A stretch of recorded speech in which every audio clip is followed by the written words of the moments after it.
do convite que me fizeram é a internacionalização, as PMEs e oportunidades de negócio. Como sabem, eu sou o diretor executivo da Associação dos Industriais de Calçado. É um nome um bocadinho comprido, eu vou ter que dizê-lo todo, componentes e artigos de pele e seus sucedâneos. Artigos de pele e seus sucedâneos quer dizer a marroquinaria que aqui também está presente e tem uma grande expressão setorial aqui na região, na freguesia. E vou procurar contar um pouco o que tem sido o percurso dos setores que nós representamos, qual tem sido procurar ser o papel da APICAPS no desenvolvimento competitivo e, sobretudo, na internacionalização das empresas e dos setores que representamos, ficando naturalmente depois à disposição para responder às questões que eventualmente quero colocar e procurar com esta intervenção ser útil, quer para as empresas deste setor de atividade, que espero que depois possam juntar à APICAPS para reforçar o nosso papel e promover o desenvolvimento das suas empresas, quer dos outros setores de atividade que possam eventualmente encontrar aqui um exemplo. Um dos principais pressupostos de uma atitude decisiva ao longo destes anos de desenvolvimento do setor de calçado é ter opções claras e partilhadas e que se consubstanciam na elaboração de planos estratégicos de promoção e desenvolvimento do setor, que são amplamente discutidos, nomeadamente pelo tecido empresarial, são vertidos num documento no qual todos se revêem e que constitui o essencial da estratégia desenvolvida. Começamos com essa prática em 1978, desde lá. Foi então um estudo elaborado por um jovem economista promissor, o Dr. Miguel Kadir, que teve depois o percurso político que conhecem, e continuamos nos anos seguintes com estudos com as mesmas características, a seguir feito pelo Dr. Carlos Silva Costa, que na altura também um jovem economista e hoje as funções que todos conhecem como governador do Banco de Portugal, e depois, nos anos seguintes, com uma equipa da Universidade Católica de Porto, no seu Centro de Estudos de Gestão e Economia Empresarial. Estes planos estratégicos tinham características diversas, tinham naturalmente em conta um contexto em que se realizavam e as características do tecido empresarial em cada período, mas tiveram em comum um conjunto muito reduzido de fatores críticos da competitividade que concentraram a nossa atenção ao longo destes anos, sobre os quais atuamos, procurando maximizar as vantagens competitivas do setor. O primeiro é a informação e conhecimento. É um aspecto absolutamente transversal, cuja importância é inequívoca e eu até dispensava muito de falar sobre esse aspecto. Não é possível decidir e ajustar a estratégia sobre realidades, setores e produtos e mercados que nós não conhecemos bem. O segundo aspecto é a qualidade dos recursos humanos, que é absolutamente decisivo também para se obter níveis elevados de competitividade e produtividade no plano nacional e sobretudo no plano externo. É absolutamente indispensável ter recursos humanos qualificados, não só qualificados do ponto de vista técnico, mas também aptos a receber todas as orientações, todas as alterações tecnológicas e das inovações introduzidas. Porque é, de facto, um outro fator absolutamente decisivo. A inovação e o investimento em desenvolvimento e tecnologia. Mesmo num setor considerado tradicional, como é o calçado, com toda a carga pejorativa que durante muitos anos teve e que nós rejeitamos em absoluto, porque achamos que um setor é tradicional porque existe há muito tempo, tem tradição, mas isto é um capital de experiência e de desenvolvimento importante para a competitividade e que não impede nem é redutor no que diz respeito à inovação, como iremos ver a seguir. Depois, a internacionalização. Portugal é um país de pequena dimensão, o mercado tem as características que todos conhecem e, portanto, nenhuma estratégia empresarial pode ser significativa e pode ter sucesso se não tiver como horizonte os mercados externos e a internacionalização. E, finalmente, ainda a promoção da imagem.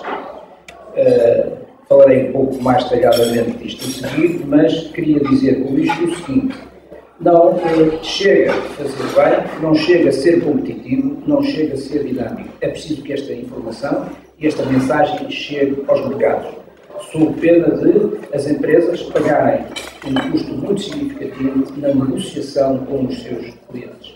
Se não houver uma percepção clara da qualidade do produto e do serviço, isso conduzirá a uma penalização do preço. E é aquilo que nós costumamos dizer: é preciso que a qualidade percebida dos produtos e dos serviços seja convergente com a sua qualidade intrínseca.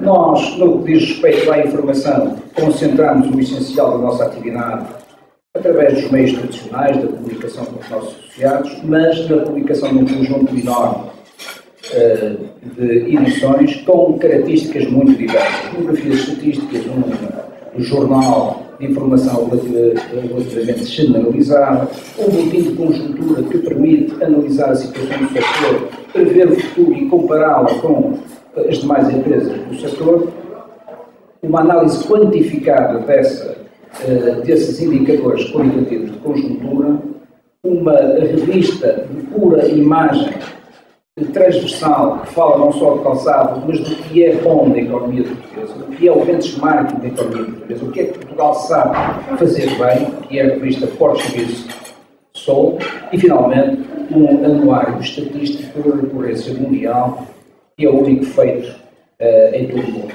que verte todas as informações da natureza estatística sobre a indústria de calçado de mais de uma centena de países em todo o mundo. É uma publicação única, de uso obrigatório e que está divulgada por todo o mundo e publicada naturalmente em língua inglesa. No que diz respeito ao segundo fator crítico do sucesso, que é a qualificação dos recursos humanos, este gráfico que tem a oportunidade de ver ilustra muito bem a forma como a qualificação dos recursos humanos evoluiu em termos de grande rapidez. Nós tínhamos um conjunto muito significativo de trabalhadores pouco qualificados ou não qualificados, representavam quase 50% do total do emprego, em 1982, que é o primeiro ano em que temos informação disponível, e os quadros superiores e dirigentes não representavam mais de 10% da totalidade dos trabalhadores. Pois bem, incluídos todos estes anos, e em 2010, que é o ano mais recente em que temos informações disponíveis, a situação inverteu-se completamente. Os quadros dirigentes e os quadros superiores significam quase 60% da totalidade do emprego, e os trabalhadores não qualificados passaram de 40% do emprego total para um valor quase residual de cerca de 10%. Em relação ao futuro, isto é o que já está em funcionamento em dezenas de unidades industriais do setor. Em relação ao futuro, está em fase de implementação um novo projeto que se chama High Speed Shoe Factory, que eu vou apresentar de uma forma abreviada e que tem a ver com a necessidade da resposta rápida a pequenas encomendas, tornando a fábrica numa secção única, completamente coordenada. Trata-se de um investimento de 1,5 milhão de euros nos próximos 2 anos, candidatado aos sistemas de incentivo. Temos que apresentar esta informação por obrigação, com uma iniciativa aprovada de 981 mil euros. Falou-se há bocadinho, o Dr. Candido Lourenço há pouco, nas questões relacionadas com o financiamento da atividade. As políticas públicas disponibilizam vários instrumentos de apoio ao conjunto de iniciativas. Este é um deles e deve ser utilizado de forma correta como fonte de financiamento deste tipo de projetos. No que diz respeito ao penúltimo aspecto crítico que falei, que é o aspecto da internacionalização, acaba sendo desenvolvido e promovido um conjunto de iniciativas muito significativas em diversos mercados e em crescendo, como podem ver. No ano mais recente, levamos um conjunto de 130 empresas, quer do setor de calçado, quer do setor de artigos de pele, num total de 594 representações em vários países do mundo, no total de 60 ações em 18 mercados diferentes. E a indústria hoje exporta para mais de 130 mercados também.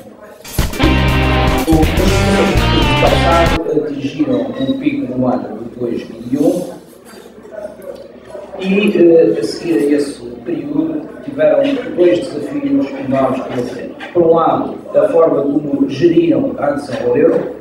A adesão de Portugal ao euro foi provavelmente o maior desafio que se colocou à economia portuguesa nos anos recentes, alterando profundamente a forma de construir as vantagens competitivas do passado.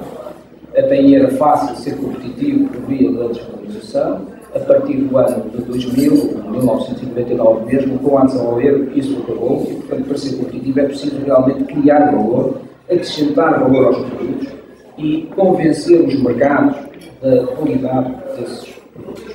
Por outro lado, ainda, houve um conjunto de empresas de capital estrangeiro de grande dimensão que não quiseram acompanhar as indústrias portuguesas neste desafio, abandonaram a produção em Portugal e isso conduziu à diminuição das exportações que veio a recuperar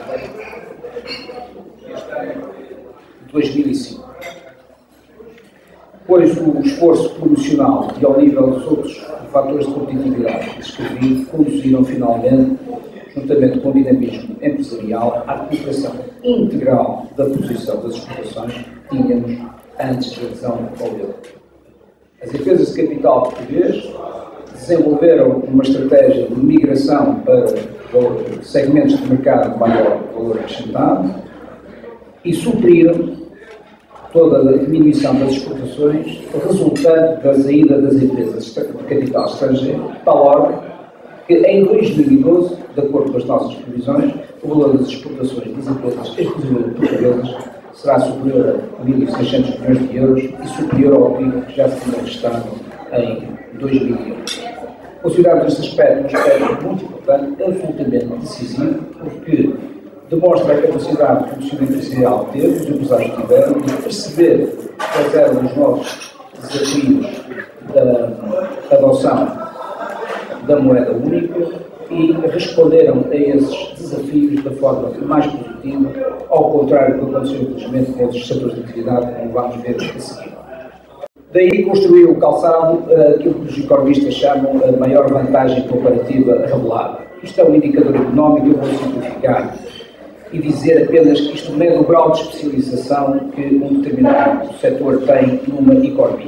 O calçado em Portugal é o setor mais competitivo quando comparado com todos os outros setores de atividade no confronto internacional. De todos os setores da economia portuguesa, o calçado foi aquilo que conseguiu ter mais sucesso no confronto internacional. E no que diz respeito ao confronto com os outros setores homólogos de outros países, aconteceu exatamente a mesma coisa.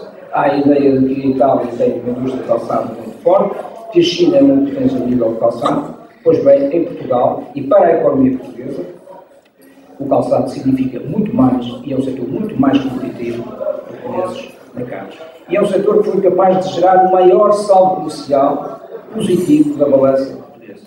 Diz-se hoje que esse é um dos principais problemas da economia, que até estará na iminência de ser resolvido, infelizmente, pelas piores razões, mas é preciso recordar que o setor que dá o maior contributo positivo para esse objetivo é o calçado, como podem ver.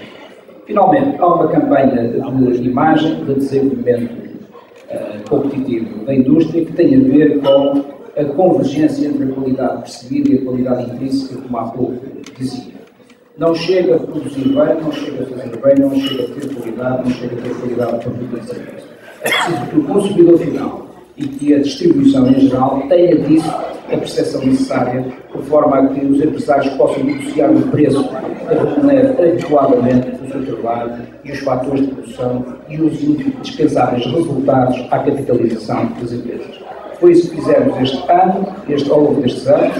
As revistas que falei há pouco têm uma nota de informação, têm um objetivo de informação, mas também têm uma componente de promoção de imagem muito significativa e também utilizamos muito bem os instrumentos disponibilizados pelas políticas públicas, como há pouco referia.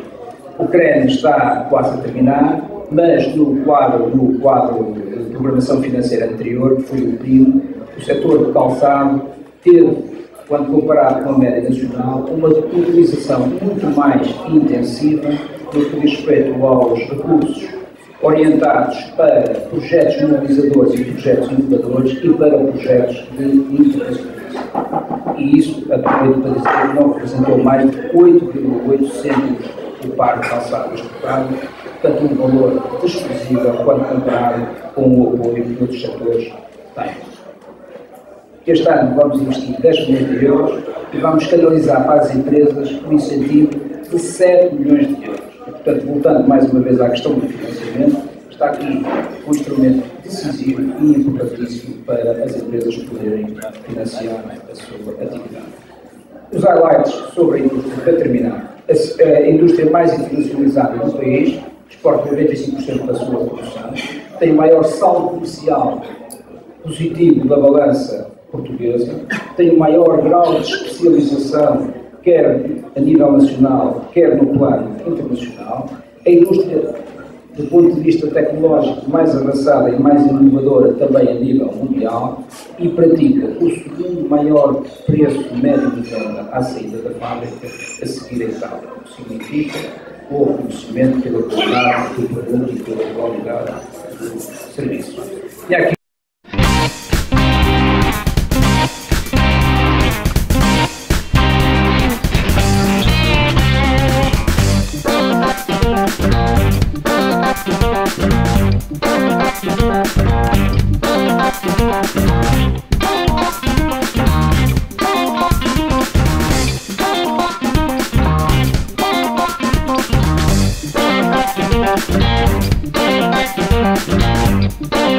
Thank you.